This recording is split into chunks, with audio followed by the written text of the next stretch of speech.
kabakot mo, bakabawan ban perdi, hagi Islam tau, lembag Islam. Hatta ada orang rajung ni mentagi bom show ke LPP kalau partisnya. Tang show ke partisnya, langsung tuh mengenai lupa LPP. Kalau yang dah kita konsen, lama kan tempurung jauh sih manusia. Harus cakapan gerai dia, wan pun dah kaba bansam Indonesia. Hatu pada jangan osbat konspirasi. Ulian ikandor manusia kan. Ini memang irama. Ladang ilam kita sempang. Bagian ya dulu. Wan ya penye gini. Tiba ke NPP. Haka cakap makan leda kalenti terekam. Banpa siya kapitang nabi. Banpa siya video. Yang kani kaskim malamang gepang nagpagkag paniho kaniya lale politik NPP yang kata angin keren benda masih ke masyarakat lihat kau kapne ke masyarakat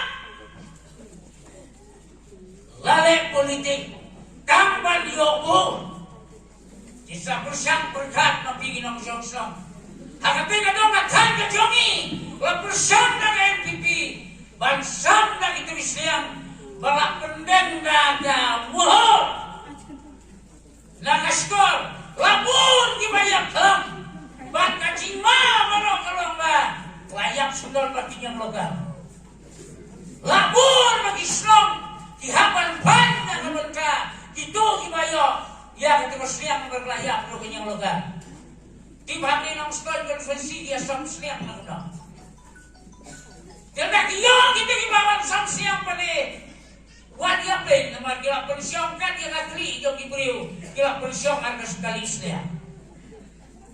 Lagi lagu masam dia kan dijamin lengkap dengan keren gom ulekot jangka west kesil district an CBP yoi hakini kendian si dia kikama Ibang idon hapun yang dia majing sihir lemah kaji yalang jangka NPP Raja Sabha lapas yang kawai kan kama baru rom ka uniform kata uniform sibul tu mas mungkin udin bilang klam dabe ihapi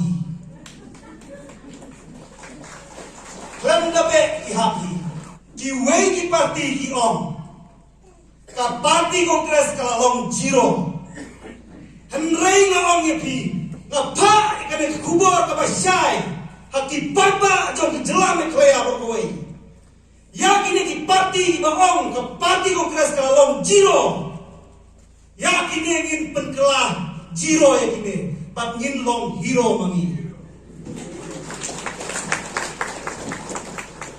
dia mencurna ni kene. Ngin ai jiro yang kini kita kuat kam hero kita.